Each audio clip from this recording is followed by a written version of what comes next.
स्टारलैंड के जंगलों में भीषण गर्मी पड़ रही थी। तपिश इतनी थी कि मानो शरीर से खून चूस रही हो। सभी जानवर गर्मी से बेहाल थे। इसी जंगल में एक बल्लू नाम का आलसी चीता रहता था।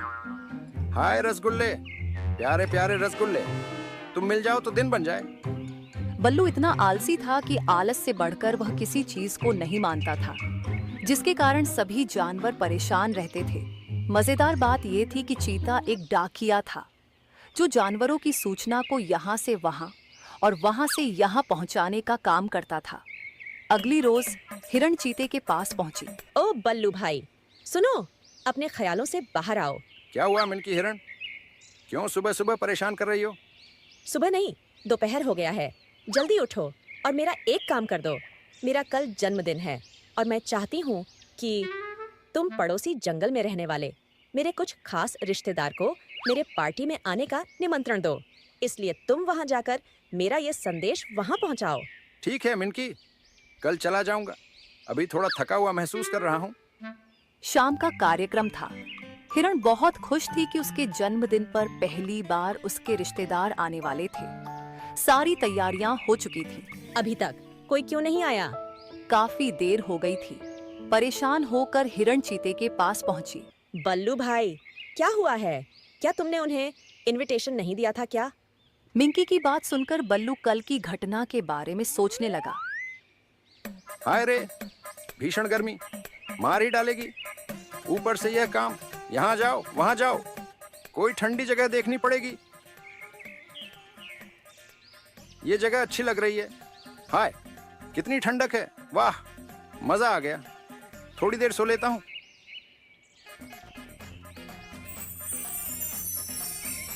अरे बाप रे, मैं तो भूल ही गया था कि मुझे मिनकी के रिश्तेदार को बुलाना था।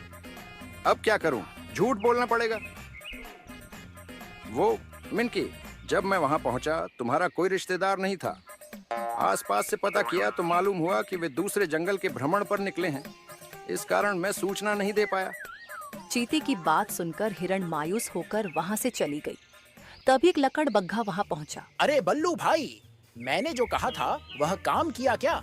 मेरी मंगेतर को संदेश दिया कि नहीं कि मैं अभी उससे नहीं मिल सकता, अभी बिजी हूँ।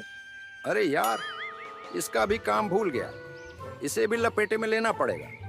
भाई, मैं जब गया वहां तुम्हारी मंगेतर थी ही नहीं। पता किया तो मालूम हुआ कि वह तो सुबह से ही गायब है। इस चक्कर में मैं उसे मैसेज नहीं दे पाया। दूसरी तरफ जैसे तैसे हिरण अपना जन्मदिन मना रही थी। तभी हिरण के रिश्तेदार वहां पहुंचे। और बटे मिनके, तूने मुझे बुलाया नहीं, फिर भी देखो मैं चला आया। क्या आपको संदेश नहीं मिला? क्या कोई डाकिया वहाँ नहीं पहुँचा? कौन सी डाकिया की बात कर रही हो?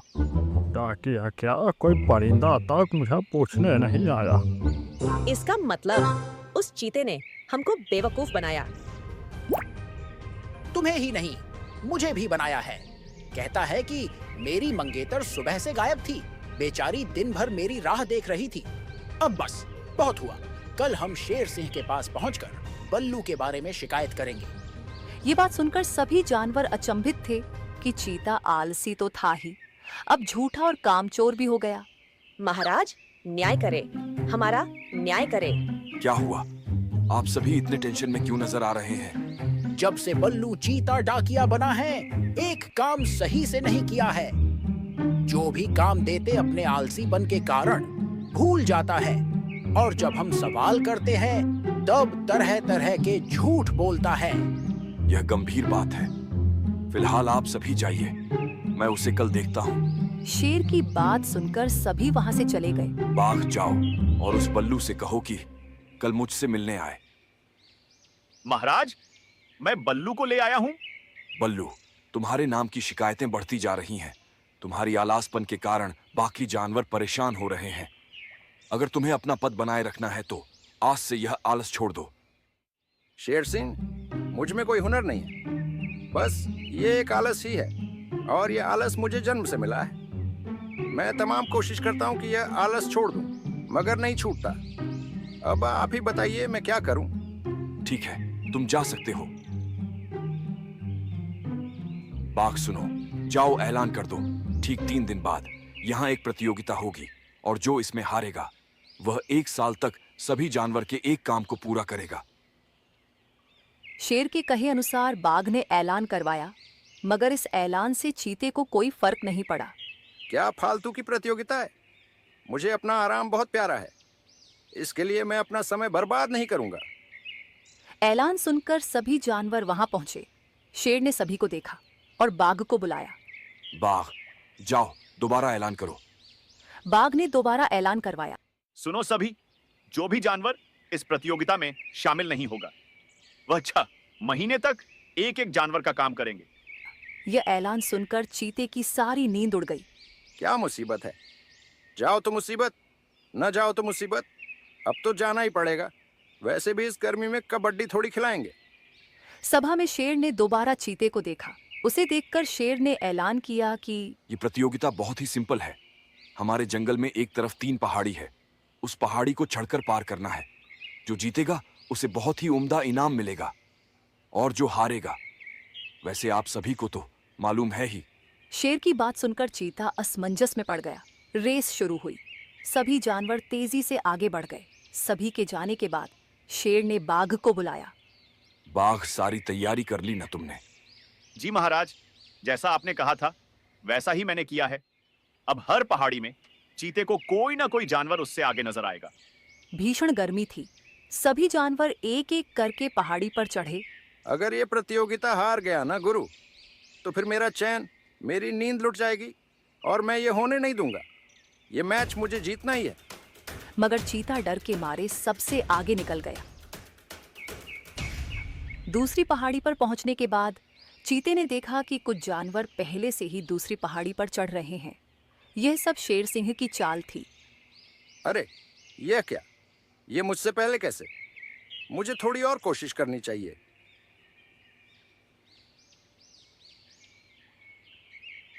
जैसे तैसे गर्मी से बेहाल होकर चीता सभी को पीछे छोड़कर अंतिम और तीसरी पहाड़ी पर चढ़ने पहुंचा। तभी उसने देखा कि अभी भी कुछ जानवर उससे पहले पहुंचकर तीसरी पहाड़ी चढ़ने लगे हैं। एक पल तो चीते ने हार मान ली थी, मगर उसके अंदर से एक आवाज आई। अरे यह क्या? यहाँ भी कोई मुझसे आगे कैसे है? इतनी गर्मी में मुझसे नहीं चढ़ा जा सकता। मगर यहाँ रुककर भी तो कुछ नहीं मिलने वाला है। अगर बल्लू तू हार गया तो सबका काम करना पड़ सकता है। थोड़ा और दम लगा। चीते ने अपनी पूरी जान लगा दी और तीसरी पहाड़ी भी पार कर ली और वह यह प्रतियोगिता जीत गया। चीता बड़ी खुशी के साथ शेर के पास पहुंचा। शेर सिंह, मैं जीत गया हूँ। इतनी गर्मी में भी मैं नहीं रुका। अब मेरा इनाम लाओ। तुम्हारा इनाम तो तुझे कब का मिल गया है। कैसा इनाम? मुझे तो कुछ भी नहीं मिला। अपने अंदर हुए बदलाव को देखो, तुम्हारे अंदर छुपे हुए हुनर को पहचानो। माफ कीजिए, पर आप किस हुनर और बदलाव की बात कर रहे हैं? तुम इस जंगल में सबसे तेज दौड़ सकते हो। तुम्हारा शरीर इतना ऊर्जावान है कि ये भीषण गर्मी भी तुम्हारा कुछ नहीं बिगाड़ सकता। अपने अंदर का ये आलस निकाल फेंको और फिर देखो तुम क्या कर सकते हो।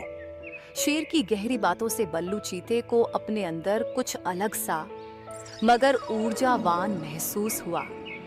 महाराज, आप सच में दूरदर्शी हैं। आपने मुझ में वो देखा जो शायद मैंने कभी नहीं देखा था। सच में अगर कोई चाहे तो क्या कुछ नहीं कर सकता। बस उसे रोकता है तो उसका आलस, उसकी कामचोरी और आज करूंगा कल करूंगा वाली बेकार की बातें। शुक्रिया महाराज, आपने मेरी आंखें खोल दी। महाराज, पहली बार चीता ने आपको महाराज कहा है। उस दिन के बाद चीता पूरे मन से अपने काम में लग गया।